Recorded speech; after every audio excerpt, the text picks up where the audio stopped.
السلام علیکم ورحمۃ اللہ وبرکاتہ. عزیز ناظرین، آج سے انشاءاللہ تعالی سورہ ملک الملک کی تفسیر آپ لوگوں کے سامنے بیان کی جائے گی.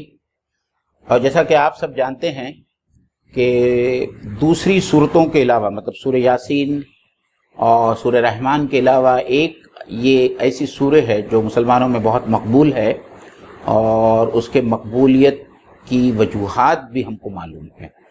تو ہم پہلے کچھ آیات کی تلاوت کریں گے، اس کی ترجمانی آپ لوگوں کے سامنے پیش کریں گے، اور پھر انشاءاللہ تعالی ایک ایک آیت کی تفسیر آپ لوگوں کے سامنے پیش کی جائیں گی. اعوذ باللہ من الشیطان الرجیم، بسم اللہ الرحمن الرحیم. تبارک الذی بیدہ الملک وہو علی کل شیء قدیر. نہایت بزرگ اور برتر ہے وہ جس کے ہاتھ میں کائنات کی سلطنت ہے اور وہ ہر چیز پر قدرت رکھتا ہے. الذی خلق الموت والحیات لیبلوکم ایکم احسن عملا. جس نے موت اور زندگی کو پیدا کیا تاکہ تم لوگوں کو آزما کر دیکھے تم میں سے کون بہتر عمل کرنے والا ہے. وہو العزیز الغفور. اور وہ زبردست بھی ہے اور درگزر کرنے والا بھی. تو فرقان بھائی آج میرے ساتھ میں موجود ہے. فرقان بھائی، ہم صرف 2 ہی آیتوں کا اس وقت ہم نے تلاوت کی ہے، اور امید ہے کہ اگر زیادہ وقت ہم کو ملا تو ہم اور بھی آیتوں کا احاطہ کریں گے. جی بالکل. عزیز ناظرین، سورہ ملک جو ہے عام طور پر ہمارے ادھر ایک ٹرینڈ ہے کہ لوگ جو ہے اس کی تلاوت اکثر کرتے ہیں. اور معین بھائی، پہلا سوال یہی ذہن میں آتا ہے کہ کیا وجہ ہے کہ یہ ایک مقبول سورہ ہے؟ حالانکہ قرآن کے ہر سورہ کا ایکول امپورٹنس ہے، لیکن جیسا آپ نے پہلے پوائنٹ آؤٹ کیا کہ سورہ یاسین کی طرح سورہ ملک کی بھی جو ہے عام طور پہ لوگ ایک روٹین کے تحت جو تلاوت کرتے ہیں. سورہ ملک کے بارے میں فرقان بھائی 2 احادیث ہیں. ایک حدیث کے الفاظ ایسے ہے کہ قرآن مجید میں 31 آیتوں والی سورہ ہے، اور وہ سورہ پڑھنے والے کی شفاعت کرے گی اور اس کو بخشوائے گی. ایک یہ ترمذی کی روایت ہے. اور دوسری روایت میں اللہ کے رسول صلی اللہ علیہ وسلم نے یہ سورہ جو ہے مسلمانوں کو قبر کے عذاب سے نجات دے گی اور بچائے گی. اور یہی وجہ ہے کہ عام طور پر سونے سے پہلے لوگ سورہ ملک جو ہے اس کی تلاوت کرتے ہیں. اور ایک دوسری حدیث میں یہ بھی آتا ہے کہ یہ وہ سورہ ہے جو لوگ اللہ نہ کرے جو جہنم میں چلے جائیں گے تو ان کے لیے بھی جو اللہ کی بخشش کے لیے جو ہے جھگڑے گی کہ اللہ تعالیٰ یہ میری تلاوت کرتا تو اس کو کیا کر معاف کر. ان کے لیے بھی ایک جو ہے نجات کا ذریعہ یا وسیلہ بنیں گے. ایکچولی بہت ساری روایتیں ہیں، لیکن جو معلومات میں آئے کہ یہ 2 جو روایتیں ہیں بالکل سند کے اعتبار سے بھی صحیح ہے، اور اس لیے ہم کو بھی روٹین بنانا چاہیے کہ سونے سے پہلے جو ہے سورہ ملک کی جو ہے تلاوت کریں. ناظرین، اس کے بعد ہم لوگ آگے بڑھتے ہیں، اور اس سے پہلے کہ ہم ڈیٹیلز میں جائیں، معین بھائی کون سے دور کی سورہ ہے سورہ ملک؟ مکی ہے، مدنی ہے؟ بہت ساری تفاسیر چھاننے کے بعد میں یہ بات سامنے آئی کہ کوئی بھی ایسی حدیث یا روایت موجود نہیں ہے جو اس کے زمانے نزول کا تیقن کرے کہ اس کون سے دور میں یہ نازل ہوئی ہے. لیکن اس کے مضامین کو دیکھنے کے بعد میں یہ بات بہت ہی واضح طور پر سامنے آتی ہے کہ یہ سورہ اللہ کے رسول صلی اللہ علیہ وسلم کی مکی دور میں ہے، کیونکہ اس کے جو مضامین ہے وہ وہی بنیادی اسلام کی تعلیمات ہے جو مشرکین مکہ اور منکرین آخرت کے سامنے ایک اسلام کا بنیادی جو تصور ہے اور جو بیسک آئیڈیالوجی ہے اسلام کی، یعنی توحید، رسالت اور آخرت، اس کے اہم مدوں سے یہ بحث کرتی. تو مفسرین کا یہی کہنا ہے کہ یہ مکی سورہ ہے، کیونکہ اس بات کی دلیل اس سورہ کے مضامین خود ہیں. جزاک اللہ.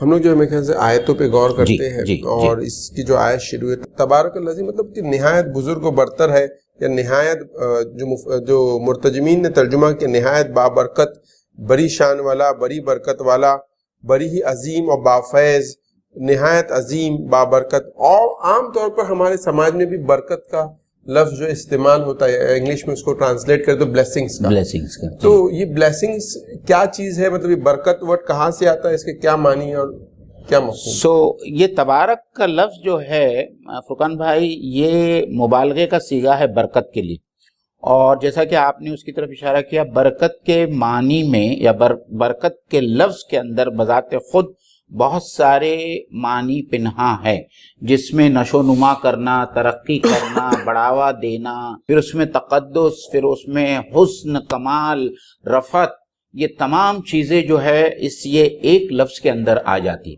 اور اس میں ایک ایڈیشنل چیز بولیں گے کہ ان ایکسپیکٹڈلی کسی چیز کا، جیسے کھانا جو ہے 3 لوگوں کا تھا لیکن وہ 5 لوگوں کے لیے کافی ہو گیا، مطلب ان ایکسپیکٹڈ گروتھ۔ اور جیسے ہمارے پاس کوئی پیسہ ہے، ہم سمجھتے ہیں کہ اس سے ہمارا کام نہیں بنے گا، لیکن ان ایکسپیکٹڈلی وہ کام ہو جاتا ہے۔ جی تو مطلب ایسی چیز جو چھوٹی چیز بڑے کام کے لیے آپ کو فائدہ پہنچائے، مطلب آپ کا جیسے رزق حلال ہے، کم ہے، لیکن آپ کی تمام ضروریات کے لیے کافی ہو جاتا ہے، مطلب آپ کو اللہ تعالیٰ بیماریوں سے محفوظ رکھتا ہے، آفات سے محفوظ رکھتا ہے، تو اللہ نے آپ کے رزق میں برکت دی ہے۔ یہاں پہ اللہ تعالیٰ فرماتا ہے کہ نہایت بابرکت ہے، تو لغوی مفہوم کے اعتبار سے اس کا اللہ تعالیٰ کیا میسج دینا؟ اللہ تعالیٰ کی جو ذات ہے، سب سے پہلے تو وہ خود خالق ہے، اور پھر تمام اعلیٰ صفات کی وہ مالک ہے۔ اللہ تعالیٰ خود جو ہے تمام اعلیٰ صفات اور اللہ تعالیٰ کے ایٹریبیوٹس اور اس کے صفات جس کا ہم لوگ تصور نہیں کر سکتے، وہ سب کے سب صرف اللہ ہی کے شایان شان ہے، اور کوئی چیز جو ہے اس کی ان صفات اور وہ جتنا عرفہ اور اعلیٰ ہے اس کا جو ہے انسان تصور نہیں کر سکتا۔ ایک بات تو یہ کہی جا رہی ہے، اور دوسری بات جو کہی جا رہی ہے کہ بیدہ الملک، اس کے اوپر بھی ہم آئیں گے کہ ملک سے مراد جو ہے وہ پوری کائنات لی گئی ہے، ملک سے مراد جو ہے پوری سلطنت لی گئی ہے، کہ اسی کے ہاتھ میں جو نظر آتا ہے ہم کو اس دنیا میں اور جو ہم کو نظر نہیں آتا اس کائنات میں، تو دنیا اور کائنات میں جو کچھ بھی ہے وہ اس کی سلطنت ہے، اس کے اوپر اس کا مکمل اختیار ہے، اس کے اوپر اس کا اس کی پوری قدرت وہ جو بیدل مطلب اس کے ہاتھ میں، جی مطلب فل کنٹرول میں، انڈر فل کنٹرول۔ یہ چیز بھی اگر ہم لوگ فلاسفیکل پوائنٹ آف ویو سے دیکھیں تو بہت سے لوگ تو خدا کو مانتے ہیں، لیکن وہ یہ نہیں مانتے کہ ہماری زندگی کا ہر لمحہ اور اس لمحے میں ہونے والی ہر حرکت اللہ کے قبضہ قدرت میں۔ وہ مانتے ٹھیک ہے اللہ ہے، بہت دور ہے، آسمانوں میں بیٹھا ہے، and he is not concerned with us، ہمارے ڈے ٹو ڈے افیئر سے اس کو کنسرن ہے۔ لیکن قرآن یہ بولتا ہے کہ نہیں، اللہ تعالیٰ کی حکومت اور سلطنت ایسی نہیں ہے، جیسے اللہ العلیم ہے تو اس کا علم تو ہر چیز پہ قادر ہے، ہر مائنیوٹ ڈیٹیلز اس کے پاس پہلے سے موجود ہے۔ اور وہیں پہ اگر تبارکل اور ملک کے بارے میں ایک جو بات آتی ہے سمجھ میں، وہ یہ تبارک مطلب کسی چیز کا بڑھنا اور بہت بڑا ہونا، لیکن جب کوئی چیز بڑی ہو جاتی ہے تو اس کا نتیجہ یہ ہو جاتا ہے کہ وہ انٹرنسکلی کمزور ہو جاتی ہے۔ جیسے آپ ایک جتنی بڑی بلڈنگ بناؤ گے اس کے اندر کمزوری کے پہلو بڑھتے جائیں گے۔ تو اللہ تعالیٰ یہاں پہ یہ بات بالکل واضح کرنا چاہتا ہے کہ ایسا نہیں ہے کہ اللہ کی صرف یہ حکومت بڑی ہے اور اس کے کنٹرول سے باہر ہے، وہ اس کے ہاتھ میں ہے۔ اور اسی لیے اللہ تعالیٰ قرآن مجید میں 2 جگہ پہ کہتا ہے وَمَا قَدْرُ حَقَّ قَدْرِهِ، تم نے اللہ تعالیٰ کی قدر نہیں جانی جیسے کہ اس کی قدر جاننے کا حق ہے۔ اور ایک جگہ تو اللہ تعالیٰ یہ بھی کہتا ہے کہ ایک پتا دنیا میں ایسا نہیں ہے جو اللہ کے اذن کے بغیر گرے اور جس کا علم اللہ تعالیٰ کو نہیں۔ ایک پتے کی بات کر رہا ہے، تو کسی ایک مخلوق یا کسی ایک انسان کی موت اور زندگی تو بہت دور کی بات ہے۔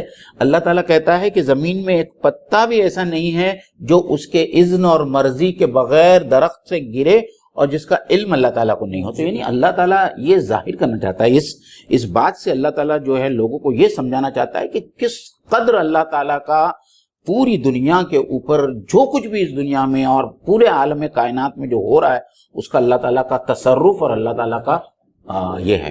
اور اس میں ایک دوسرا پہلو یہ بھی ہے کہ جیسے اس کا جو لغوی مفہوم ہے برکہ کا، وہ یہ ہے کہ اونٹ کا سینہ، اونٹ جب بیٹھتے رہتے ہیں تو بہت انسٹیبل رہتا ہے، لیکن دا مومنٹ اس کی چھاتی زمین پہ ٹک جاتی ہے تو وہ ایک دم اسٹیبلی اسٹیبلش ہو جاتا ہے۔ تو ویسے اللہ کی حکومت بھی بہت مضبوطی کے ساتھ قائم اور دائم، اس کو کوئی خطرہ، اس کے اندر انسٹیبلٹی کا کوئی پہلو نہیں ہے۔ اور آخر میں جس بات کی طرف آپ نے اشارہ بھی کیا کہ برکہ کے ایک معنی تو یہ کہ چیز میں بڑھوتری ہونا، اور اگر ہم